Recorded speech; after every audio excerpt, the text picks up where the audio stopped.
जय हिंद प्यारे साथियों। आप सभी कहते हैं आशाएं बिल्कुल ठीक होंगी और अपने गोल को लेकर अक्सर होंगे। फ्रेंड्स, आप सभी के गोल को प्राप्त कराने के लिए मैंने आप सभी के डिमांड पर जो है दिल्ली पुलिस जीके जीएस की प्रैक्टिस सेट चालू करा दी है। आज ही हमारा प्रथम जो है प्रैक्टिस सेट है।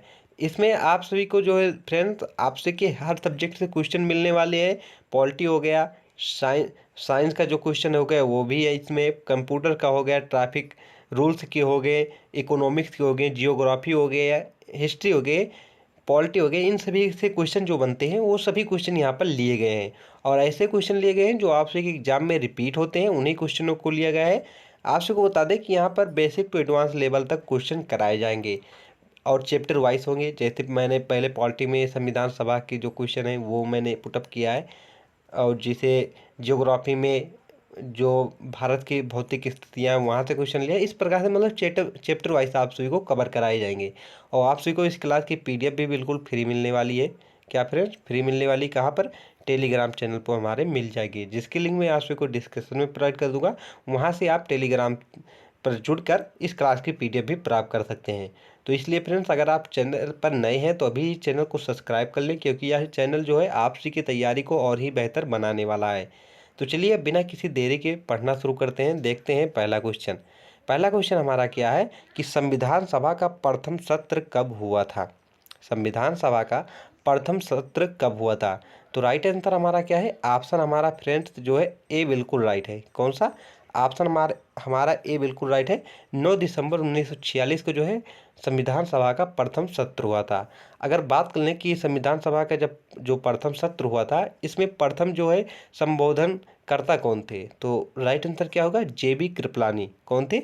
जेबी कृपलानी थे। अब चारों ऑप्शन को यहाँ पर देख लें तो पहला ऑप्शन तो हमारा आंसर हो गया, 9 दिसंबर 1946 को जो है संविधान सभा का प्रथम सत्र हुआ था। इसी दिन जो है डॉक्टर सच्चिदानंद सिन्हा, कौन? डॉक्टर सच्चिदानंद सिन्हा, डॉक्टर सच्चिदानंद, कौन फ्रेंड? सच्चिदानंद सिन्हा जो थे ये संविधान सभा के अस्थायी अध्यक्ष बने थे। कौन बने थे? अस्थायी अध्यक्ष बने थे। 11 दिसंबर को क्या हुआ था? 11 दिसंबर 1946 को क्या हुआ था? तो 11 दिसंबर 1946 को जो है डॉक्टर, कौन? राजेंद्र प्रसाद, डॉक्टर राजेंद्र प्रसाद जो थे संविधान सभा के अस्थायी अध्यक्ष बने थे। क्या बने थे? डॉक्टर राजेंद्र प्रसाद संविधान सभा के अस्थायी अध्यक्ष बने थे। वहीं बात कर लें 26 नवंबर 1949 को क्या हुआ था? तो हमारा संविधान जो है अंगीकृत हुआ था। क्या हुआ था फ्रेंड? अंगीकृत हुआ था, मतलब क्या हुआ था? पारित हुआ था। और 26 जनवरी 1950 को क्या हुआ था? तो 26 जनवरी 1950 को हमारा संविधान जो है लागू हुआ था। क्या हुआ था? लागू हुआ था। तो इन चारों ऑप्शनों को आप याद रखेंगे। 9 दिसंबर 1946 को जो संविधान का प्रथम सत्र हुआ था, 11 दिसंबर 1946 को डॉक्टर राजेंद्र प्रसाद संविधान सभा के अस्थायी अध्यक्ष बने थे। 26 नवंबर 1949 को संविधान अंगीकृत हुआ था और 26 जनवरी 1950 को हमारा संविधान लागू हुआ था। ये आप याद रखिएगा।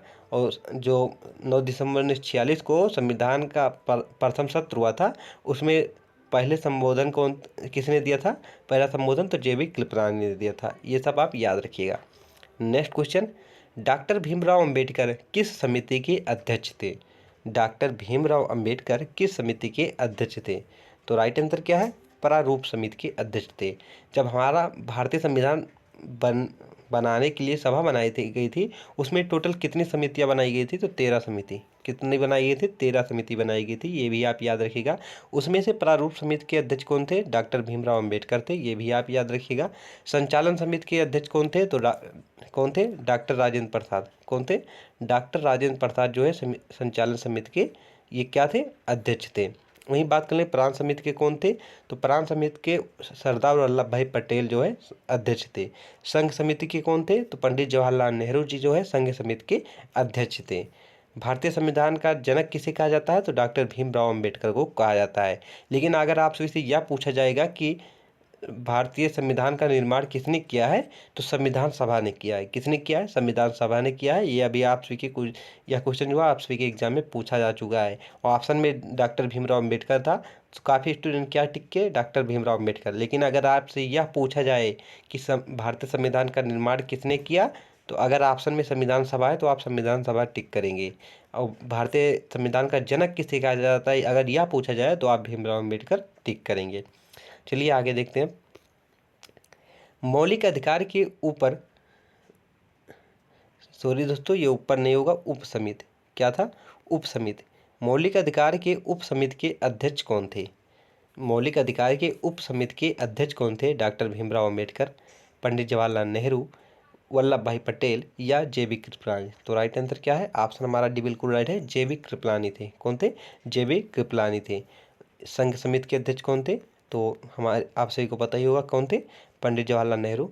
प्रांत समिति के कौन थे? प्रांत समिति के सरदार वल्लभ भाई पटेल थे। प्रारूप समिति के कौन थे? अभी आप सभी को मैंने बताया कौन थे प्रारूप समिति के, डॉक्टर भीमराव अंबेडकर थे प्रारूप समिति के अध्यक्ष। आगे देखते हैं। नेक्स्ट हमारा क्वेश्चन है कि भारतीय संविधान को संविधान सभा द्वारा कब पारित किया गया? भारतीय संविधान को संविधान सभा द्वारा कब पारित किया गया? तो राइट आंसर क्या है? ऑप्शन हमारा पारित किया गया ये पूछा गया है, तो राइट आंसर ऑप्शन हमारा ए बिल्कुल राइट है। 26 नवंबर 1949 को पारित किया गया। कब पारित किया गया? 26 नवंबर 1949 को। और लागू कब किया गया? 26 जनवरी 1950 को। अगर बात कर लें कि हमारे भारतीय संविधान को बनाने में कुल कितनी बैठक हुई थी, तो 165 मतलब 165 बैठक मीटिंग हुई थी। कितनी हुई थी? तो 165 बैठक हुई थी, ये आप याद रखिएगा। और टोटल इसमें समय कितना लगा था भारतीय संविधान को बनाने में? तो 2 वर्ष 11 माह 18 दिन लगे थे। कितने? 2 ईयर्स 11 मंथ्स और 18 मंथ डे लगे थे, ये आप याद रखिएगा। नेक्स्ट देखते हैं। भारत के संविधान सभा का गठन किस योजना के तहत, यहाँ पर टाइपिंग रहेगा, हाथ नहीं, तहत होगा दोस्तों, क्या तहत किया गया था? भारतीय संविधान का भारत के संविधान का गठन किस योजना के तहत किया गया था? तो राइट आंसर क्या है? ऑप्शन हमारा सी बिल्कुल राइट है, कैबिनेट मिशन के तहत। किसके द्वारा? कैबिनेट मिशन के तहत किया गया था। कैबिनेट मिशन भारत कब आया था? तो 24 मार्च 1946 को भारत में आया था। कब आया था? 24 मार्च 1946 को आया था। या मतलब पेश कब हुआ? आ तो गया मार्च में, लेकिन पेश कब किया गया था? तो 16 मई 1946 को यह पेश किया गया। आया 24 मार्च को, लेकिन पेश कब हुआ?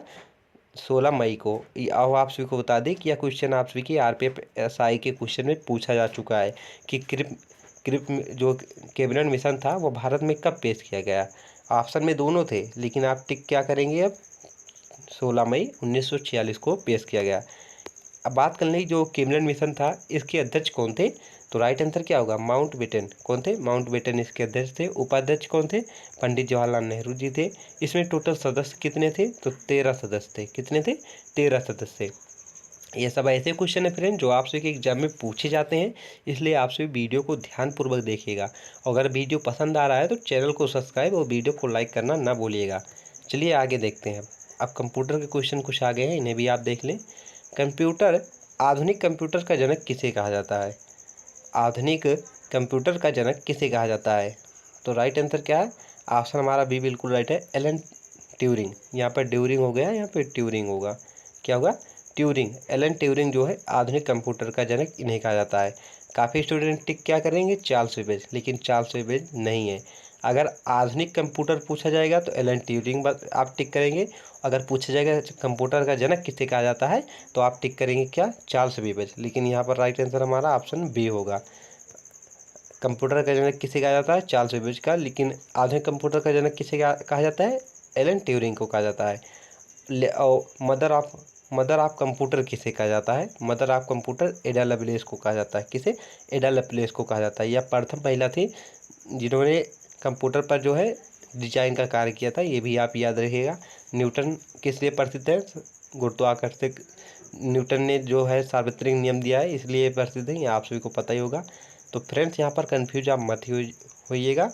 अगर आपसे इसे पूछा जाएगा सिंपल कंप्यूटर का जनक किसे कहा जाता है तो चार्ल्स बेबेज आप टिक करेंगे। लेकिन आधुनिक कंप्यूटर का जनक किसे कहा जाता है, ये आधुनिक अगर लग जाएगा तो एलन ट्यूरिंग आप टिक करेंगे, ये आप याद रखिएगा। नेक्स्ट देखते हैं। माउस क्या है? माउस क्या है? जो माउस होता है जिसे यूज करते हैं सब, यह क्या है? इनपुट डिवाइस है, आउटपुट डिवाइस है, इनपुट आउटपुट दोनों डिवाइस हैं, या फिर इनमें से कोई नहीं? तो राइट आंसर क्या है?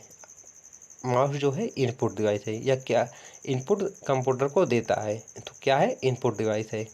इनपुट डिवाइस वो होते हैं जिसके माध्यम से जो है हम कंप्यूटर को निर्देश देते हैं, कोई आदेश देते हैं, वो इनपुट हो, वो क्या होगा, इनपुट हो गया।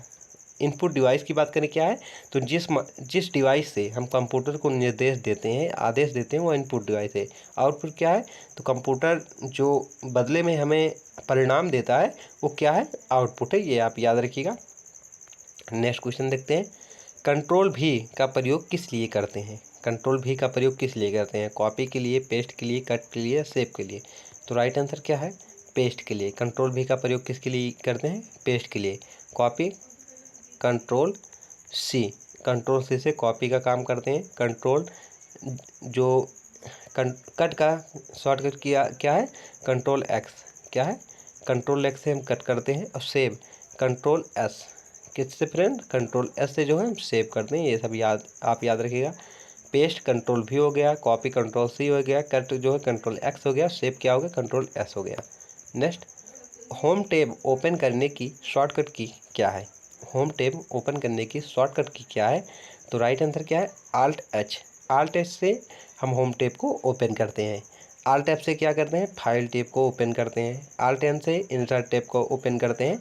और आल्ट आर से क्या करते हैं, रिव्यू टैब को ओपन करते हैं। तो हमारा राइट आंसर क्या है, ऑप्शन हमारा ए बिल्कुल राइट है। आल्ट एच, आल्ट एच से हम ओपन करते हैं। नेक्स्ट, क्षेत्रफल की दृष्टि से भारत का पूरे विश्व में कौन सा स्थान है। क्षेत्रफल की दृष्टि से भारत का पूरे विश्व में कौन सा स्थान है, तो 7वां स्थान है। कौन सा है, 7वां स्थान है। इससे पहले पर कौन कौन से देश आते हैं उन्हें भी आप यहाँ पर देख सकते हैं। इस ट्रिक से आप याद कर सकते हैं। ट्रिक हमारी क्या है, रुक चीन अब आया भारत। रूस से क्या हो जाएगा, रूस हो जाएगा, क्या हो जाएगा, रूस हो जाएगा। रूस के लिए मैं केवल आर लिख रहा हूँ, इसे आप समझ जाइएगा, रूस हो गया। का से क्या हो गया, कनाडा हो गया। कनाडा के लिए मैं केवल के लिख रहा हूँ। चीन से पूरा चीन हो जाएगा, सी लिख दिया।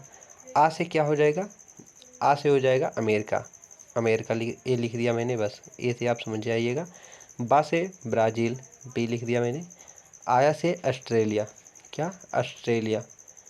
भारत से भारत, तो 1 हो गया, 2 हो गया, 3 हो गया, 4 हो गया, 5 हो गया, 6 हो गया, और 7वें नंबर पर क्या है, भारत है। तो रूस हो गया, कनाडा हो गया, चीन हो गया, अमेरिका हो गया, ब्राज़ील हो गया, ऑस्ट्रेलिया हो गया, और भारत 7वें नंबर पर कौन है, भारत। तो आप ये ट्रिक याद रखिएगा, रुक चीन अब आया भारत। इससे आपको याद रहेगा कि क्षेत्रफल की दृष्टि से भारत विश्व में किस स्थान पर है, 7वें स्थान पर है। नेक्स्ट देखते हैं, अगला क्वेश्चन हमारा कौन सा है, भारत का सबसे छोटा पड़ोसी देश कौन सा है। भारत का सबसे छोटा पड़ोसी देश कौन सा है, तो राइट आंसर हमारा इसमें क्या है, ऑप्शन हमारा सी बिल्कुल राइट है। मालदीव जो है भारत का सबसे छोटा पड़ोसी देश है। सबसे बड़ा पड़ोसी देश स्थलीय सीमा के माध्यम में कौन होगा, तो बांग्लादेश होगा। ये आप याद रखिएगा। नेक्स्ट, भारत का अक्षांशीय विस्तार कितना है। भारत का अक्षांशीय विस्तार कितना है, तो राइट आंसर क्या है, ऑप्शन हमारा ए बिल्कुल राइट है। 8 अंश 4 कला उत्तरी अक्षांश लेकर 37 अंश 6 कला उत्तरी अक्षांश तक जो है भारत का जो है अक्षांशीय विस्तार है। और 68 अंश 7 कला से लेकर 97 कला तक जो ये क्या है, हमारे देशांतरीय विस्तार है। अक्षांशीय विस्तार पूछा गया है, तो ऑप्शन हमारा ए बिल्कुल राइट है। 8 अंश 4 कला से लेकर 37 अंश 6 कला, ये हमारा अक्षांशीय विस्तार है। नेक्स्ट देखते हैं, भारत का सबसे उत्तरी बिंदु कौन सा है। भारत का सबसे उत्तरी बिंदु कौन सा है, तो राइट आंसर क्या है, ऑप्शन हमारा ये बिल्कुल राइट है। इंदिरा कॉल जो है भारत का सबसे उत्तरी बिंदु है। वहीं बात कर लें सबसे जो पूर्वी बिंदु कौन सा है, ईस्ट वाला, तो किबिथु है। सबसे दक्षिणी बिंदु कौन सा है मुख्य भूमि पर, तो कौन सा है, कन्याकुमारी है। सबसे पश्चिमी बिंदु वेस्ट वाला कौन सा है, गुहार माता है। अगर आपसे से यह पूछा है कि भारत का सबसे दक्षिणी बिंदु कौन सा है, इंदिरा पॉइंट आप टिक करेंगे अगर मुख्य भूमि नहीं लगाए हैं। लेकिन हम यहाँ पर पूछ रहे हैं भारत का सबसे दक्षिणी मुख्य भूमि में स्थित बिंदु कौन सा है, तो कन्याकुमारी आप टिक करेंगे। बात कर लें कि जो भारत की पश्चिम से लेकर पूर्व तक लंबाई कुल कितनी है, तो 2933 किलोमीटर, 2933 किलोमीटर। यहाँ पर आप देख लें, ये हमारा ये क्या है, ये हमारा वेस्ट है, ये हमारा क्या है, ईस्ट है, ये हमारा नॉर्थ है और ये हमारा साउथ है। तो ईस्ट क्या वेस्ट से लेकर ईस्ट से लेकर वेस्ट तक कितनी हमारे भारत की लंबाई है? तो 2933 किलोमीटर है। वहीं बात कर लें कि नॉर्थ से लेकर साउथ तक, मतलब उत्तर से लेकर दक्षिण तक भारत की लंबाई कुल कितनी है? तो 3214 किलोमीटर। कितना? 3214 किलोमीटर है, ये आप याद रखिएगा।